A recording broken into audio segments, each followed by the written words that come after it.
పూర్వం కేసరి అనే ఒక గొప్ప వానర వీరుడు ఉండేవారు. ఆయన అంజనీదేవిని వివాహం చేసుకున్నారు. వారికి హనుమంతుడు జన్మించాడు. హనుమంతుడిని ఆంజనేయుడు అని కూడా పిలుస్తారు. హనుమంతుడి బాల్యంలో ఒకరోజు ఆయనకి ఎర్రని సూర్యుడు కనిపించాడు. ఆ సూర్యుడిని చూసి ఏదో ఒక పండు అని అనుకున్నాడు. వెంటనే ఆ పండును తినాలని ఆకాశంలోకి సూర్యుడి వైపు ఎగిరాడు.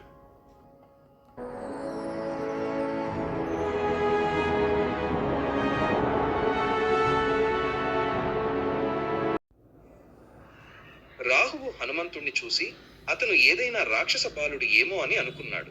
భయంతో రాహువు అక్కడి నుండి పారిపోయాడు.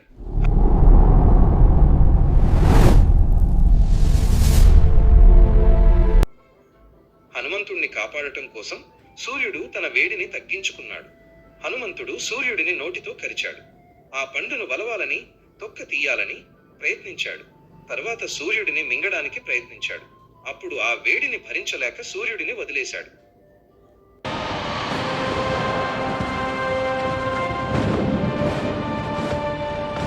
సూర్యుడిని రక్షించడానికి ఇంద్రుడొచ్చాడు. హనుమంతుణ్ణి శిక్షించడానికి ఆయన తన వజ్రాయుధాన్ని ప్రయోగించాడు. ఇంద్రుడు తన వజ్రాయుధంతో హనుమంతుని మూతి, దవడ మీద కొట్టాడు.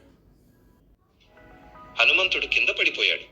వాయుదేవుడు హనుమంతుడిని సురక్షితంగా పట్టుకున్నాడు. వాయుదేవుడికి చాలా కోపం వచ్చింది. ఆయన ఒక గుహలోకి వెళ్ళిపోయాడు. హనువు అంటే క్రింది దవడ అని అర్థం.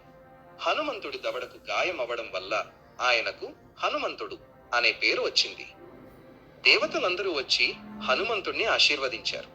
సృష్టికర్త అయిన బ్రహ్మదేవుడు హనుమంతుణ్ణి చిరంజీవి, శాశ్వతంగా జీవించేవాడు అని దీవించారు. దేవతలు ఆయనకు అనేక వరాలను ప్రసాదించారు. ఆ విధంగా హనుమంతుడు అత్యంత శక్తిమంతుడిగా మారాడు. బాల్యంలో హనుమంతుడు చాలా అల్లరివాడు. ఆ అల్లరితో ఆశ్రమంలోని మునులను ఆట పట్టించేవాడు.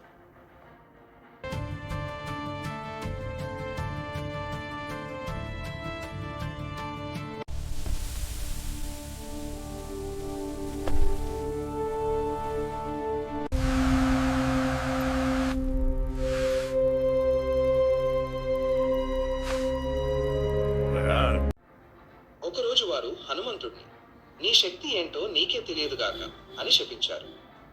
అందుకే మంగళవారం జన్మించిన వారు హనుమంతుడిలాగే చిన్నప్పుడు చాలా అల్లరిగా ఉంటారని ప్రజలు అంటుంటారు. డాబు అధికరం బలము మనీషి లో అహంకరాన్ని తీసుకుని వాస్తుంది. అహంకరము మనీషిని నాశనము చేస్తుంది. ఆ తరువాత హనుమంతుడు చాలా ఉత్తమమైన విద్యార్థిగా మారాడు.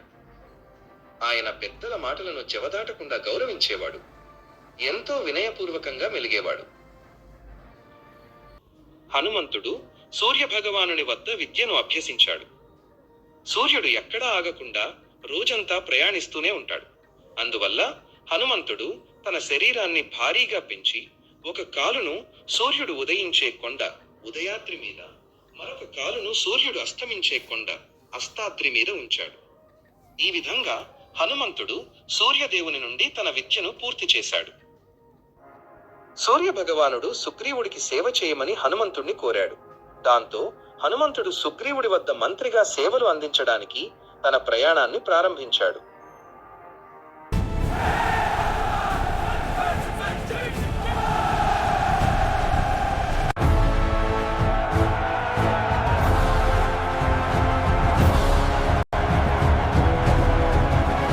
You are truly blessed, my son. Thank you, honored one. Hail Hanuman!